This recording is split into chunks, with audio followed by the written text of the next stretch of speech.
Good afternoon, all. A warm welcome to all of you from on behalf of the Center for Governance to the third event of our Banyan event series on governance theory and practice.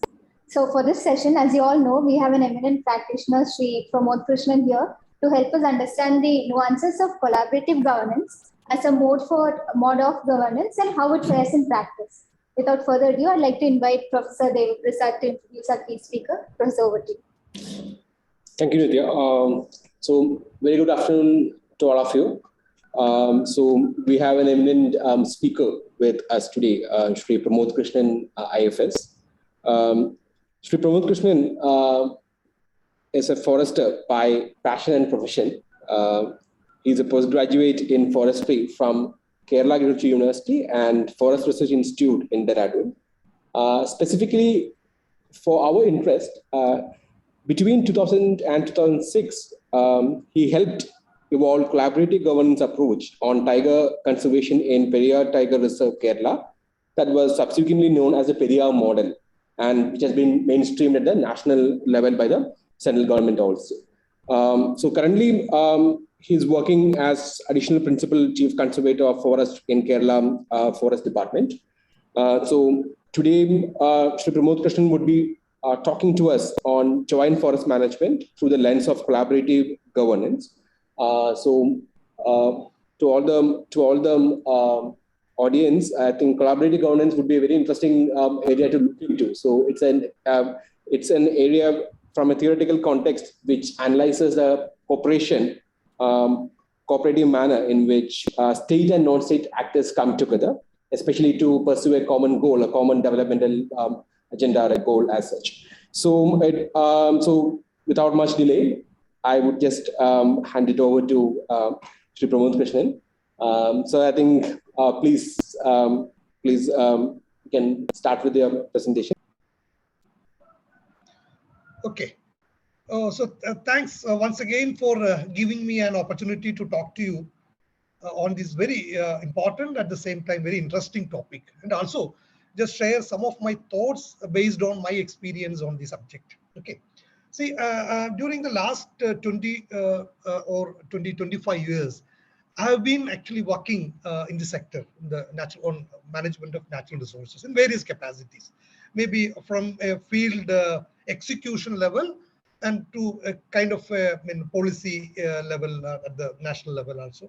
I had an opportunity of engaging with. So these are some of the experiences based on that. Okay.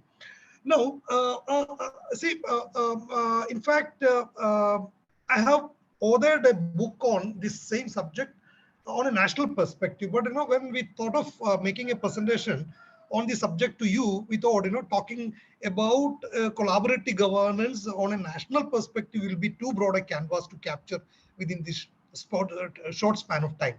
So probably a better approach would be to take you through a case study that is from in a more generic sense it's Kerala, but more specifically it's Periyar, and from that we can go for a deductive kind of an analysis on various aspects of joint forest management. So broadly, that is the that's the methodology I'm trying to use. And in the next slide, please. So, ours is a very, very huge and large and complex country. Okay. Now, from a natural resources perspective, we say India has been classified into 10 biogeographic zones. Okay, it's nothing to note down, and I'm just taking you through, like in the sense that we have the Himalayas on the north, and we have the Western Ghats. Okay, and the deserts, mountains, wetlands, n number of habitats, and different and unique types of ecosystems, and where culture is also deeply embedded. So the point number one I'm trying to say is, when you talk about governance, first of all, we should understand the enormity, the complexity of India as a country. Okay, next please. Now, coming straight way down to Kerala. Kerala in a way it covers peninsular India. Okay, now let us, in order to understand the current status of governance arrangements, let us have a little bit of understanding about our history. The past is very, very important. Kerala, we are close to the tropics, and we straddle between mountains as well as oceans. So this is a small piece of land. And fortunately, as a landmass, we have several thousands of years of geological stability. And as a result, maybe, probably because of that, all these factors, we have diverse biological diversity.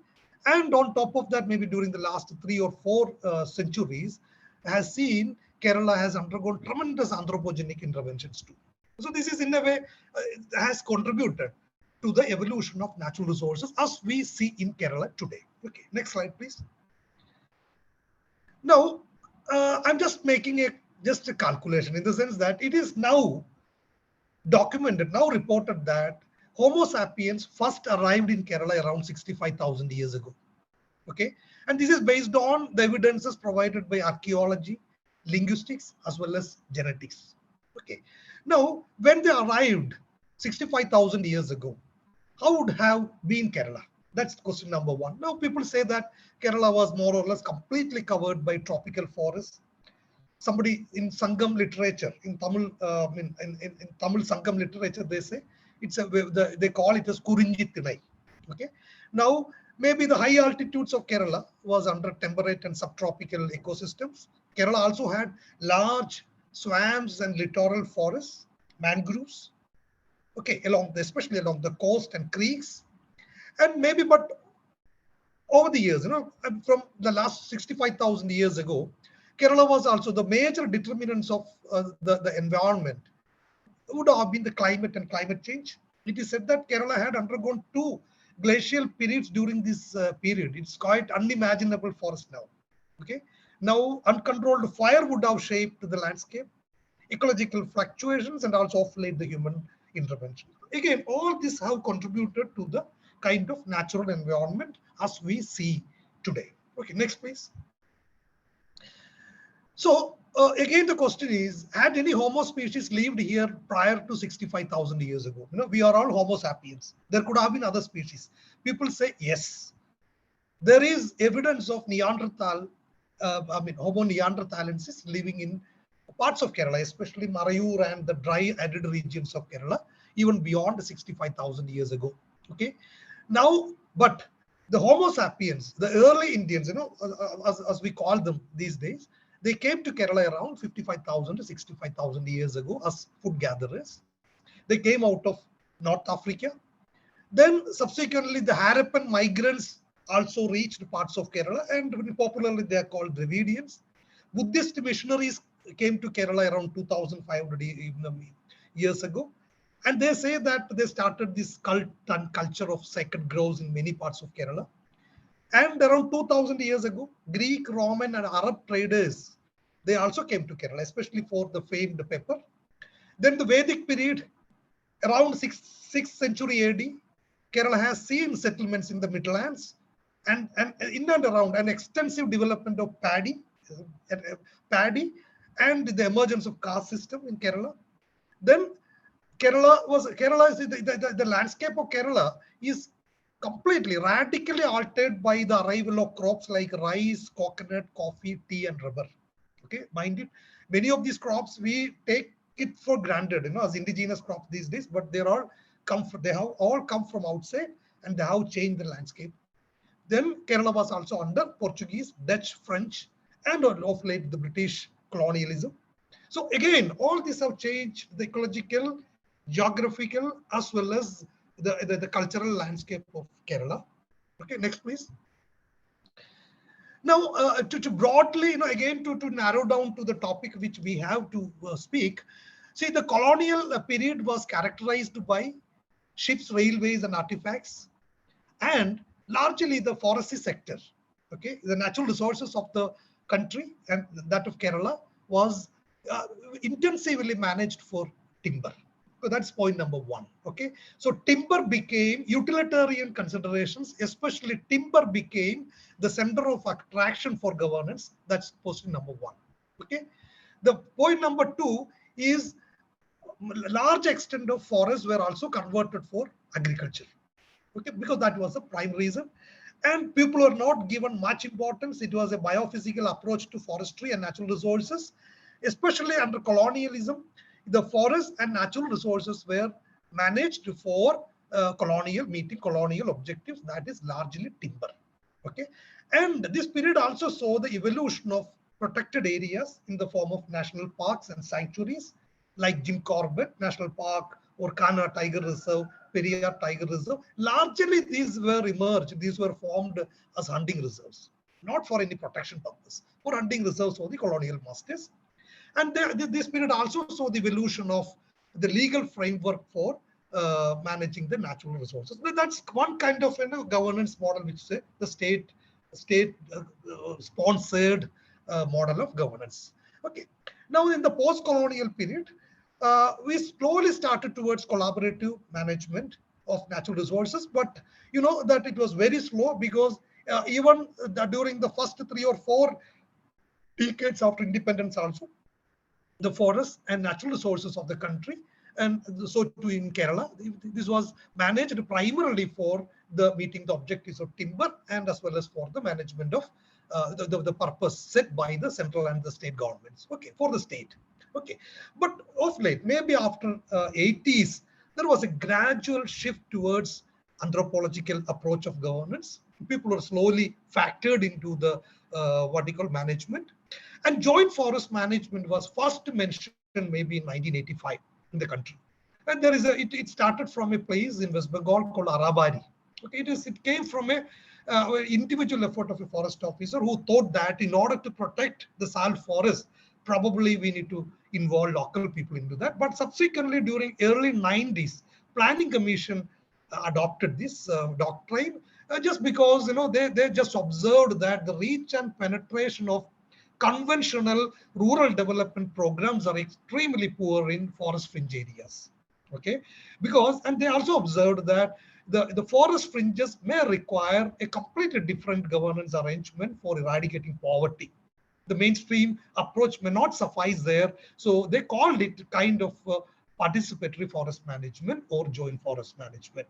They said that these areas are extremely poor, and just because of this extreme poverty, the people are over depending on the natural resources and forests, and that is leading to forest depletion.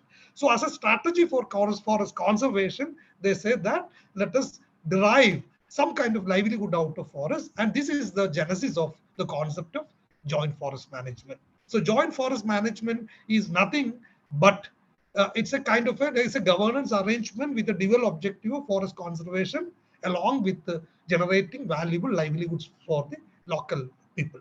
Okay. Now, so this started maybe in 1991. In Kerala, it was started in maybe 1998, we can say. Okay. Then subsequently in 2006, it was the Landmark Act came to the country. That's a Forest Rights Act, which gave what you call tenurial security as well as it's a legitimate right to the tribal communities on their forest land. And of late, especially after maybe the 2018 floods in Kerala, the forests are being managed for a variety of purposes. So forestry nowadays, the forest governance is primarily for multiple use management. Okay, so that is where we stand. Next, please. And if just in order to now focus again now, before focusing down on Periyar Tiger Reserve, I just want to say what is the current status of natural resource governance in the state. Next, please. See, we have diverse baselines. No, Kerala is having high population density. Okay, we know it.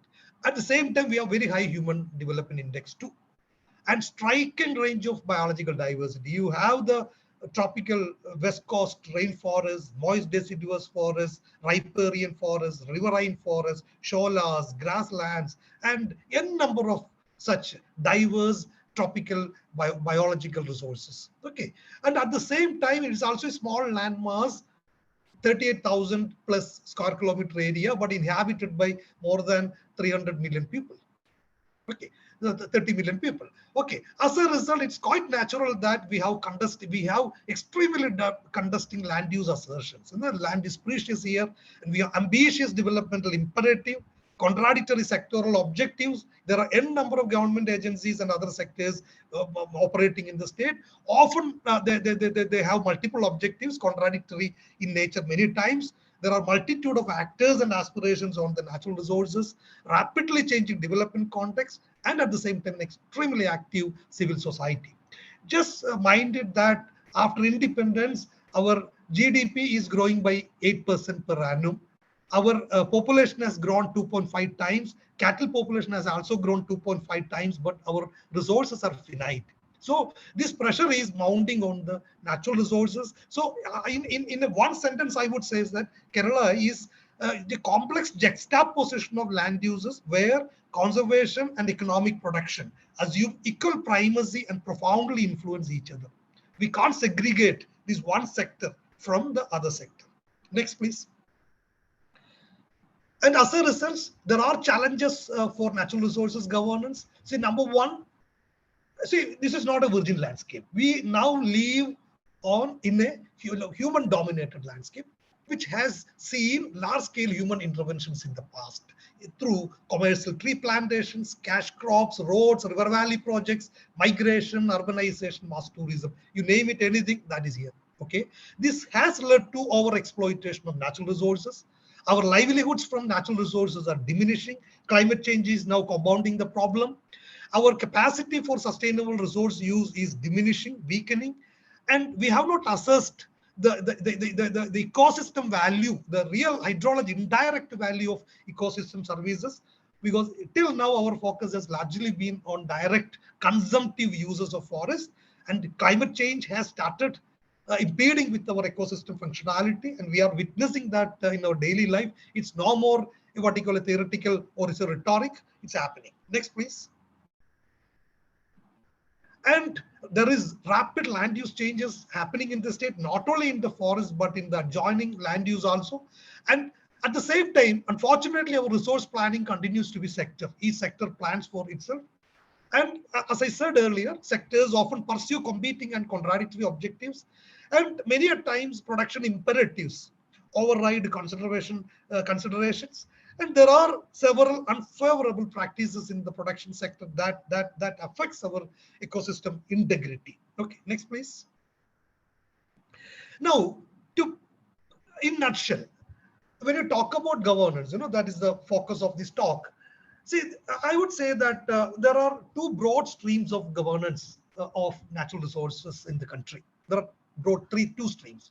One is a state-driven stream. The second one is community-based conservation stream. Okay, state-driven means this is supported by the government or even sponsored by the government or even initiated by the government. There are two types broadly. One is called protected areas.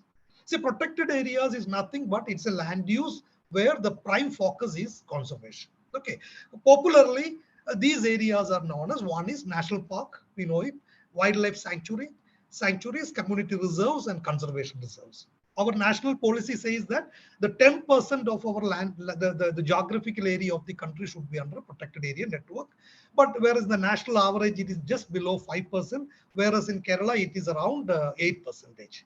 Okay, so around 30% of the total forest of Kerala is declared under protected areas. Okay, these are conservation areas exclusively for the use of, it's a land use exclusively for conserving natural resources. Okay, the second category of the governance, governance model of natural resources management is called territorial forests. Okay, these are the forests other than the protected areas owned and managed by the government. This is called reserved forests as well as protected forests. Okay, so roughly about 24% of the geographical area of the country is under this category. In Kerala, it is 29.5%.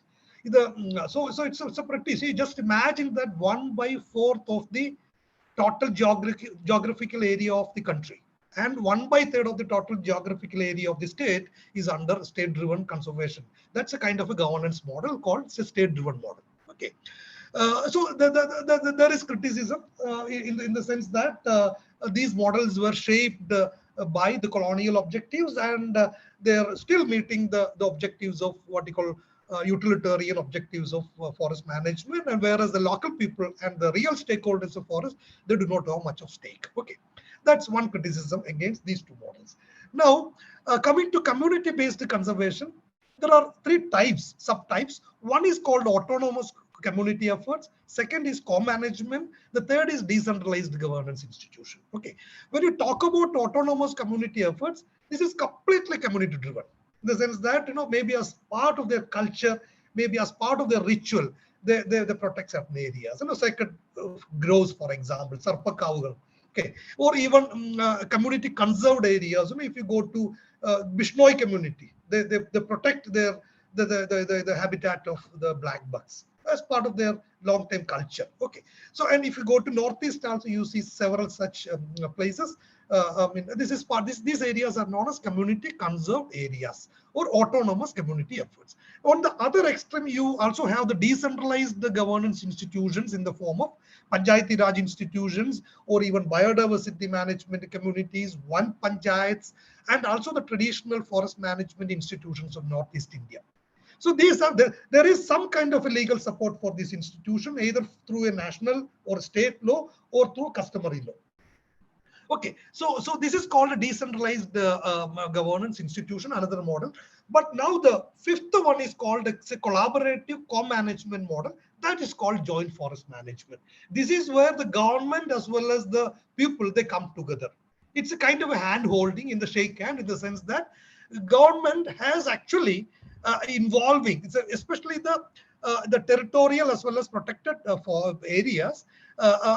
This is a kind of involvement wherein the people are also involved in the management of these protected areas as well as territorial forests. Okay, now it's estimated that around 30% of the total geographical area of the country and 18% of the total geographical area of the state is under this kind of co-management called joint forest management. Okay, we are talking about that in detail. Next, please.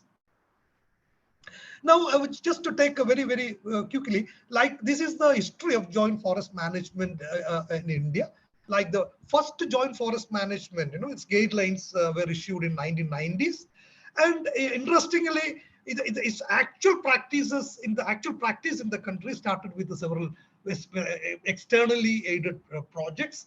Okay, especially World Bank projects. So there is a criticism that these agencies are capitalist organization, but forest department is a feudal agency, and they try to do socialism on ground. So a capitalist donor tried to implement a program with a socialist objective through a feudalistic agency. This is one criticism.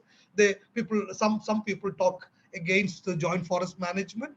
Now, as of now, this joint forest management on a national level is operational in 28 states and more than 28 states, and there are more than 120,000 JFMCs, joint forest management institutions in the country. Next, please. Yeah, now I'm straight away getting into the case study on Periyar, so that we can discuss that a little bit in detail. Okay, next, please. See, Periyar is a tiger reserve. Okay, so it's a very important and globally known tiger reserve in the country. Okay, so what is a tiger reserve? Tiger reserve is an area, it's a protected area which have been declared as a tiger reserve for the sake of protecting tiger. That's all. There are two tiger reserves in the state. One is Periyar, the other one is Parambikulam Tiger Reserve. See, it is said that in order to have a viable population of a tiger, you require about 20 breeding tigresses. Okay, and Periyar is one such area where you have there is a possibility of a long-term conservation of tigers. Okay, next, this is the map of tiger. Next, please. And this is there is, I think, one slide before this. No, please. Next, please. Yeah. So this is just quickly. What is the value of a tiger reserve? We know that it has ecological value. I'm not talking about that. The ecological value is well known. It's about 900 square kilometer in extent. Okay, so you would imagine Kerala is just 36,000 square kilometer in extent. Kerala this occurs 900 square kilometer. Okay, and there are two rivers originating from that. Pamba and Periyar. Okay, so you can imagine. So somebody made an attempt to calculate how much is the total ecological values of Periyar Tiger Reserve, and that is here 369 billion rupees per year. Okay, but normally this doesn't come into public imagination because this calculating or factoring in ecological values is not our what you call a routine, not a routine for us. We normally go for only direct benefits like how much is the money given by tourism, etc., etc. Anyway, so just to say that how important is this place. Next, please. And it has huge cultural value in the sense that there are 6 types of tribal communities living there: the Mannan, Palayan, Urali, Malamandaram, Ulladan, Malayari. This Malamandaram is interestingly a semi-nomadic tribe. Okay, and the important pilgrim shrines of India, the Sabarimala and also the Mangala Devi, they are both located inside this tiger reserve. Okay, next, please. And I mean, see, so as a result, it's also a tourism destination. See, around 8 to 9 lakh people are visiting this tiger reserve every year as tourists, and more than 70 lakh people are visiting Sabarimala temple also. So some people say that it is the most frequented national park or a tiger reserve in the country. Roughly about 1 crore people or 10 million people visit this protected tiger reserve every year. Okay, its history started like this, and the famous Periyar Dam is also located inside. In fact, the very history of this tiger reserve starts with this. The construction started completed in 1895. That in order to protect the catchment, it was declared as a sanctuary in 1934. Then it became a tiger reserve in 1978, and then it became an elephant reserve in 1992. And the participatory forest management efforts were initiated in 1996 through an external aided project called India Ecotourism project. You can see the architect of this dam. It's called John Pennycook, and he's like a god in Tamil Nadu. Okay, next, please. Then see now this tiger reserve, as I said, it's a huge tiger reserve, but it has several challenges to management objectives too. Okay, so one is land use. First is mass tourism. As I said, see, it is visited by around 1 crore people per year. Okay, that too, most of this visitation happens during the span of the Sabarimala season, just two months. So you can imagine the kind of pressure a tropical rainforest has when around 60 to 70 lakh people flock into this shrine. Okay. Number 2, Periyar Dam. It's an interstate issue and a lot of controversy. You must be aware about this. And there are private enclosures within the estates, etc., etc. So they bring in a very different kind of land use aspirations. They also impart pressure on this. And interestingly, the second part is the subsistence dependency. See, there were about 2.5 lakh people were living in and around this tiger reserve. Most of them were extremely poor, of which 40,000 people were having direct dependency on this tiger reserve for firewood collection, thatching grass collection. They used to set fire to the forest. They used to let their cattle graze in the forest. They used to indulge in fishing, etc., etc. So because that was their livelihood, they had no other means. Whatever tourism was happening there 20 years ago, that was catering to maybe a big hotels and big players of the game. And because of the existence of this protected area or a tiger reserve, the people were never benefited. Okay. Now it also had several ecological issues like the invasive species was proliferating in the tiger reserve. Climate change was a concern. The enforcement was an issue. The poaching was a threat because it has huge 90 kilometers of interstate boundary with Tamil Nadu. And the poaching, pressures of poaching, ganja cultivation, inaccessible terrain, these are all management challenges. Next, please. So during that time, the forest department was trying their level best they used to police the tiger reserve using arms and ammunition, but that was not enough. Okay, the pressures were mounting, and it was during that time in 1996 that we attempted this collaborative governance approach. The story is very simple in the sense that we tried to make friends with people.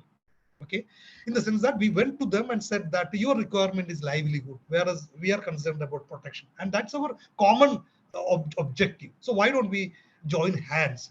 And in the process, which we call the participatory forest management, the dual objective is one is forest protection, the second is livelihood of security. Okay, so people's grassroots level objectives were formed.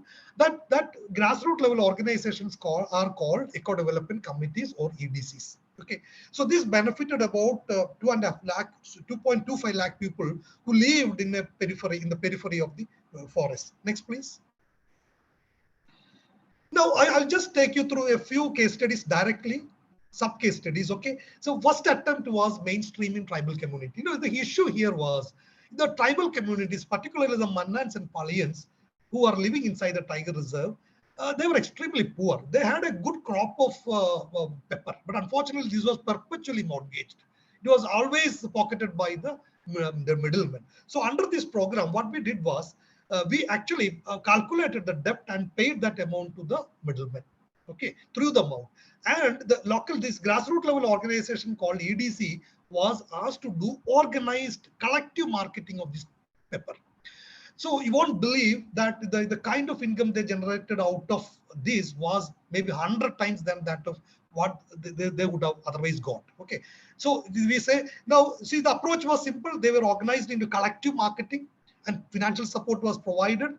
Then as a result, what has happened? When they were poor, when their crops are mortgaged, they had to depend on the forests heavily for meeting their livelihood. As a result of their what you call better livelihood prospects, their dependence on the forest also reduced. Okay, there was tenfold increase in the income from pepper, and there's correspondingly there was 60% reduction in the collection of firewood. And we also established a kind of community revolving fund. And these people are also requested, and they came forward and said that this is our forest. We will do kind of a collective patrolling of the forest. Okay, so this is one example. Okay, next please. And these days they are exporting. Their pepper is organic, and they are exporting it at a premium price to Germany. Okay, so that is one example I'm telling. The second is the story about the poachers turning into protectors. They just changed their tribes. See, in Periyar, there were a group of people. They were hardcore poachers of tigers. They were also used to collect the cinnamon bark. Okay, and hardcore criminals. They didn't have a good family life too. The children could not study in schools because of this stigma attached to their parents. Okay, now the approach was these ex-poachers it took around 2 and 3 years to make contacts with them. We approached them. They said that we will provide you with jobs, opportunities to generate your own income, but you should stop actually these poaching practices. And what has happened? One colleague of mine, very innovatively, you remember I talked about Periyar has long porous interstate boundary where poachers used to enter. These vulnerable pockets were identified, and these people were asked to patrol this area.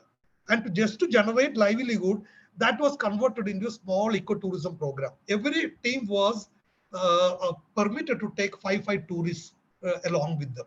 So for the tourists, it became a tourism program, whereas for the park management, it became a patrolling program. For the people, it became a livelihood opportunity. So the tourists paid for their welfare. So this was a conversion of poachers into protectors. There were 100 of them that we could convert, and the impacts were illegal activities were stopped completely, and park protection strengthened. Regular income was assured to the local people, and moreover, the social stigma on them was removed. One of them even went on to become a panchayat member. Okay, the children, family life better, children could go to school. So this is another story of a social transformation. Next, please. The third one is again on Sabarimala. As I mentioned, Sabarimala is a shrine located inside Periyar Tiger. So you can see the picture. It's a picture from top. You can see Sabarimala shrine. Imagine 70 lakh people going there and meeting all. It's a hard trek, around 18-kilometer trek in one way. There are 3 routes. So they have to eat and meet all their trekking requirements through this road. Okay. So the issue was, there used to be more than 1,000 vendors, mostly outsiders who used to operate there. They used to exploit fuel wood. Entire firewood or fuel wood for meeting their cooking needs used to come from these forests. Okay, and excessive solid waste disposal, fire poaching, etc. But at the same time, most of these vendors used to come from outside, whereas the local people who are the original inhabitants in and around this region, they never had any stake in this Sabarimala pilgrimage. Now here the approach was, we formed the eco-development committees of these local people, and 2 trekking routes out of these 3 traditional routes to Sabarimala shrine was given to these people. And these people were asked to actually manage the pilgrimage in a sustainable manner. They were given gas connection. An LP gas godown was given to them. So instead of the firewood, they started actually supplying, cooking their the cooking needs. The energy needs used to be met from these LP gas cylinders. Now, you see, as a result, the impact was more than 2 lakh seedlings or trees were saved every year. Okay, and the plastic disposal was also, it has also come down drastically, and this initiative won several awards, including the famous Indira Priyadarshini Vrikshamitra Award of 1991. Next, please. This one is another example of a participatory collaborative governance. See, the Periyar Lake was formed after the formation of Periyar Dam. Okay, so this dam, and there are 7 or 8 fishes endemic to this lake. That means they are seen nowhere on the planet but only on this lake. Okay, but later on, as a result, what has happened is that several exotic fishes were introduced into the lake accidentally or through the use during floods, etc. Okay, now we said that, and there are a group of people, especially the tribal community, they are actually fishing on the, they're resorting to fishing on the from the lake. Now we said that, okay, you do that, we will intensify that, but at the same time, why don't we focus more on the removal of exotic fishes? And that became a livelihood for them. So as far as park management is concerned, this was an exotic fish removal program, but for them it became a livelihood activity. And this also became an extremely important program, which had a win-win-win-win what we call solution to many of the livelihood problem as well as an ecological problem. Next, please. And the same is the case with the firewood and thatching grass collection. Like, see, the Periyar was witnessing what you call unregulated removal of firewood and thatching grass. So through this collaborative governance arrangement, we formulated a program in such a way that this thatching grass was allowed to collect from the most fire-prone areas. Okay, and again the middleman was eliminated and fair prices was fixed. Okay, so essentially it became a kind of an eco-restoration or livelihood activity to the local people. But as far as the park management, the Periyar Tiger Reserve management was concerned, it became an activity for fire protection. Okay, next please.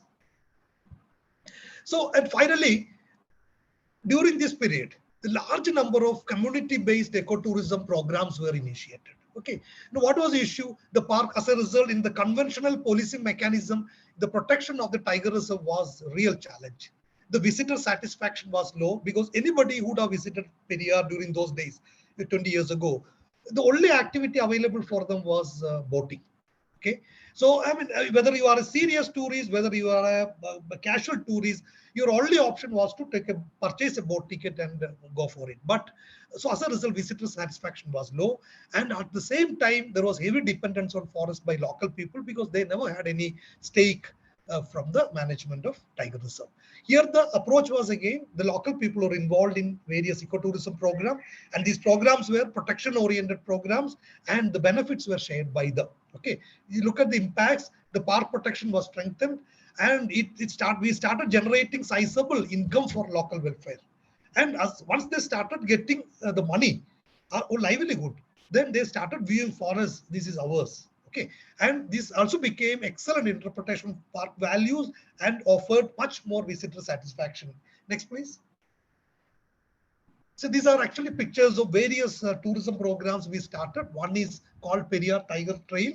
The second is Nature Walk, the bamboo rafting. You can imagine all these, the camouflaged people, they're ex-poachers now in their new incarnation. Okay, they're now taking tourists or acting as protectors. Next, please. And the jungle scout. See, jungle scout is nothing. See, even otherwise also people our staff used to go to the forest on night scout for night patrolling. So this is where a tourist was given an opportunity at a premium for experiencing the night in the forest. Okay, and the money generated out of this is used for various activities, including community welfare, border hiking, bamboo groves. Next, please. Next, please. Next, please. So this is the previous slide. I have only 2 more slides. So this is another interesting thing. This is called Vasantha Sena. Okay, Vasantha Sena is nothing but all Women Voluntary patrolling group. You know, when all this process was happening, somewhere around 2003, 2004, a group of women came to us. They said that we are seeing a lot of activity happening now, but we really want to join. We also want to join in your efforts. Can you give us an opportunity? They said that. So then we asked, what do you want to do? He said that, the in and around there's an important sandal bearing area in the tiger reserve. We will go there during the day for patrolling. Okay, so we formed a small group for them. It's called Vasantha Sena. 100 women. They used to, and this is still, even now it's continuing. So we are just estimated, I think, a couple of years ago that they have so far they have generated more than 90,000 women days. Okay, and this is voluntary. If you convert that into what you call in monetary terms, you just imagine, this is a kind of social capital which people have built. Next, please. Now, around 2004, when this project was getting over, we thought, we need to sustain this collaborative partnership arrangement, because when you talk about sustainability, the most important thing, you can look at it: ecological sustainability, social sustainability, then institutional sustainability. Our experience shows that institutional sustainability is extremely important. So in order to, if you want to sustain the institutional sustainability of this social experiment or this joint forest management experiment, then you require institutional sustainability. For that, we formed something called Periyar Foundation. This is a semi-autonomous trust registered under the Charitable and Religious Act. It's working on the principle. It's a government-owned trust. Okay, so every tourist is visiting Periyar is paying a surcharge. That surcharge becomes a seed money corpus for the trust. Now, using this corpus fund, which is now running around 15 to 20 crore rupee per year, we are, all these activities which we have been doing in the past, we are continuing. All these forest protection based activities, social welfare activities, etc., etc. Next, please. Yeah, and in recognition of these, several awards, international, national awards were also given to this collaborative resource arrangement. And interestingly, this experiment was upscaled, and in 2008, the Indian government amended the National Wildlife Protection Act based on the experiments and the experiences of Periyar Tiger Reserve. Now, this collaborative management using VSS and EDCs is Vana Samrashana Samadhis and the Eco Development Committees. It's now part of the Act. Even the concept of Periyar Foundation is now part and parcel of the Wildlife Protection Act. And all the tiger reserves of the country is now modeled on this. Okay, so probably that's an example. So what I'm trying to say is that collaborative governance involving local people in conservation is an important facet. It's part and parcel of natural resources management of forest department these days, not only in Kerala, but in many parts of the country. But maybe its degree may vary, its impacts may vary, but it's no more what you call on a theoretical domain. It's actually a practice. And in a democratic setup like us, in our current in the current context, without this kind of collaborative governance, we can't move forward too. Okay, next please. Again, next please. Yeah, and so this is my last slide. So I must say that out of this, see, again, let's go back to that old slide. I mean, not through slide. I'm saying that 5 governance model. One is protected areas. During colonial times, when the objective of colonial forest management was timber, they formed actually these territorial forest protected areas, etc., etc. But on the other extreme, the people were also conserving. Okay, they were doing community conserved areas through second grows, traditional rookeries, etc., etc. They were doing that. But now we have reached a stage in which it's a kind of hybrid situation. See, we can't wish government away. We can't also think that communities are also will be completely innocent and they will be in a position to manage their own natural resources completely, because they're also equally vulnerable to all the forces operating in the environment and market these days. So what is required is an integration of the best of the strengths of the government as well as the best of the strength of the communities. So probably that opportunity is available in this collaborative model called joint forest management. So I see future of natural resources governance in Kerala, or for that matter in the country, in this way. Like, it will be collaborative. Okay. As I said, we can't think of anything else. Okay, because we are, see, some people say that, let us leave everything to communities. I don't think so, because we are seeing our sacred groves are disintegrating fast. Okay, institutions which are built on very strong religious beliefs. Okay, we are seeing that, when the real estate value is coming up, why should I lock up my 2-acre land for a sacred grove, whereas I get 1 crore rupee per acre? So this is when the greed takes over. Sometimes, our community concerns are also overshadowed. Okay, so on the other extreme, gone are the days when the government used to dictate terms on local communities. Okay, so we require, the future is that of collaborative governance. And see, nowadays a lot of thrust is on hydrology. Utilitarian objectives are important, but more than that, there is a lot of thrust on hydrology and other ecosystem services, especially in this era of climate change and building climate resilience.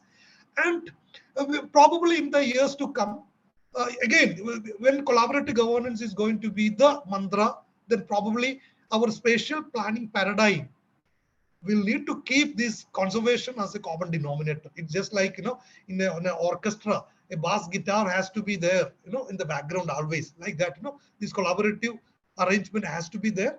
Then probably we also, let us be very realistic.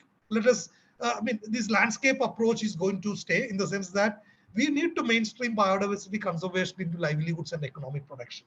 We can't wish away economic production in one go. Just imagining that the entire Munnar will be natural forest. It's not going to. Tea industry is going to be there. Okay, you go to Wayanad, coffee industry is going to be there. We are also going to have reservoirs, etc. But the challenge is, how do we factor in the conservation considerations into even into economic production sectors? Then another important area is how do we improve the quality and quantity of our remaining forests? This is a consolidation of forests. This is very, very important. And probably then there is also a necessity of improving the agro and urban forestry ecosystem. And mind it, by 2070, 2050, 70% of Kerala's population, we are going to live in rural areas. And there is something called rural green effect in the rural, the gray and the gray infrastructure. Okay, the temperature is going to be shot up more than 4 to 5 degrees Celsius just because of that. So how do we green our urban spaces? How do we revive our wetlands? And coastal and marine governance extremely important. This is because this is only we have to conserve, but that's where people fish also. This is extremely important. Waste and energy management is important.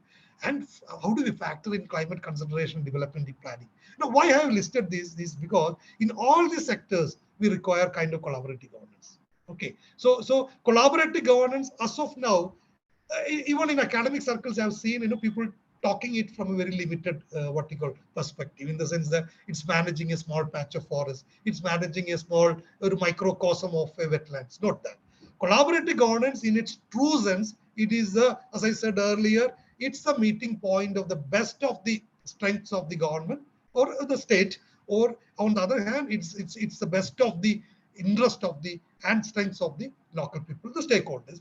When I talk about stakeholders, local people, the scheduled tribes are our tribal communities are involved, the marginalized people are involved, women, children, and other neglected people are, all of them are involved. So I said that collaborative governance is going to be the future of natural resources governance in any part of the world, and more so in India too. I think I stop here. Next please, last slide. I think I stop here. I think, I've done that in the limited time given. Okay, thank you.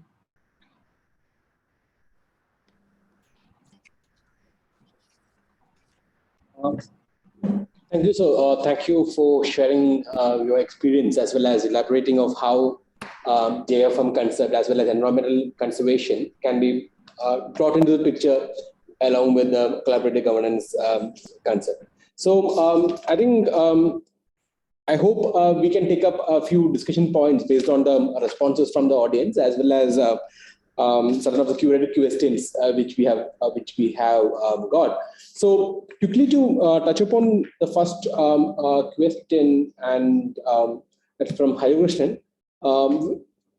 Most important aspect when we look at collaborative governance is that how do we create policies, or policy formulations need to be brought into picture. I think that is where Krishnan is also pointing out to. What is the way in which the policy instruments, to what extent you need to bring in the bring in the mandated nature of behavior in the policy instrument, and how do you give space for the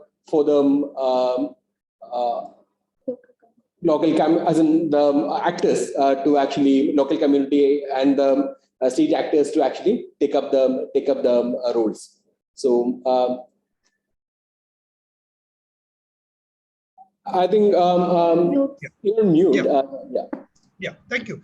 Hari, I am just seeing your that question in the chat box also. Okay. Well, Hari, this is a very interesting question in the sense that this is a chicken or egg situation. Sometimes we think that the policy change will happen first, and then subsequently the actions will change accordingly. Okay. But many a times, especially based on the Periyar experiences, what we have seen is that it was the other way around. Okay, this entire Periyar, when we initiated this Periyar experiment, there was nothing to support legally. We never had any legal cover. It was actually, a kind of a group of people who initially worked in that office, in Periyar. They took actually great amount of risk. Okay, and took that certain decision even without even surpassing the then existing legal framework. But at the end of it, but the lessons from this was subsequently ingrained into the policy framework. So Periyar is in this case. Periyar is a case in which where the local actions actually triggered upstream policy change. Okay. So that's optimistic. I would say that actually optimistic, especially a person working with the government. I would say that the government is many a times like a bull standing in the market. It stands still and it won't change. You go and shake its particular horn, it won't change many a times. But sometimes what happens, you see suddenly it moving also. So let us be optimistic. Some of these, our small behavioral interventions somewhere, and the good practices and lessons which we learn out of that. Of course, there is a very high chance that at some point of time this will be uptaken. This will be taken up and ingrained into the policy framework, and that's where on that note only, that optimism only, we all work. Thank you. We also have one more question that actually touches upon the aspect of is there more of a shared ownership model when we actually look at collaborative governance? And from your experience, do you think that we move towards that model where community ownership also has been more looked into? I don't think that we have moved into a completely shared ownership kind of thing. Okay, we have not moved into that. We have not moved. This is a kind of it again, when you talk about shared ownership, ownership means what? It is about response. It could be an ownership or responsibility. It's ownership in terms of tenurial arrangement, etc., etc. But many a times, when we talk about ownership, we talk about tenurial ownership. Like, if I ask this question that whom does this Periyar Tiger Reserve belong to? Is it owned by people or owned by officers, owned by the state? This is a question. But if you look at from that perspective, I would say that it's not shared. It's not shared. But and also the large part of the responsibility in the sense that the day-to-day administration of the park, etc., etc., it's still with the government only, the officials only. I don't think for that. So and some people say that a day will come where communities, they will sit together and protect forests and all. But I don't think so, because I visualize this like a traffic signal. In a heavy traffic signal in Ernakulam city, where suddenly the light goes off. I don't think we are actually responsible enough to see that self-regulation. Even despite the lights, also the traffic will move on. I don't think so, because this is the tragedy of commons. Okay, so completely 50-50 shared ownership, I won't foresee, but I would say that the kind of we are moving towards a kind of a shared governance arrangement. That's what I can say. Thank you. I think we have one more point actually on the ecological fragility aspect that's been coming from the audience part, and just adding to that, I'll share one more discussion point from our side. That is to actually see that how do you transplant this kind of a collaborative governance concept worked out in the context of JFM. Has it been seen in any other environment governance concept? Can we actually transplant it to, for example, climate change, or more towards any other biodiversity aspect? For example, I think non-forest context. I think how do you actually look at that? Well, this model has been replicated in other non-forest areas as well, like in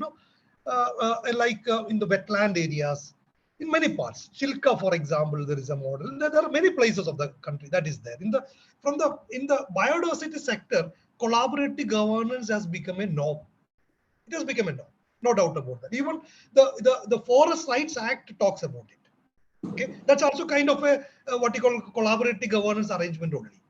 But when you talk about climate change, I don't think that is there, because the climate change is still driven by the market and capitalist what you call framework only. So how much a community can actually fit into that is still beyond their reach these days, even now.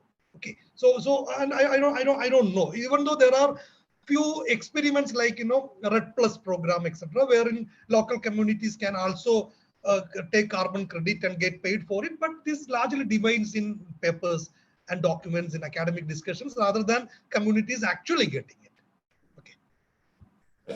So I think that actually yes, that sums up most of the discussion points, even from the audience context also. Ante, any more? No. I think we can end this. Yes. I think. So thank you so much for being a part of this session. I hope it was an informative session for everybody who's attended. Thank you all. So, and great thanks to for taking out time and actually helping us, our audience, as well as our IMK Center for Governance, to actually touch upon the collaborative governance with the help of a good practical case study. So I hope we'll actually have more collaboration from your side in our futures also. Sure. Yes. Thank you. Thank you, sir. Thank you so much. Thank you.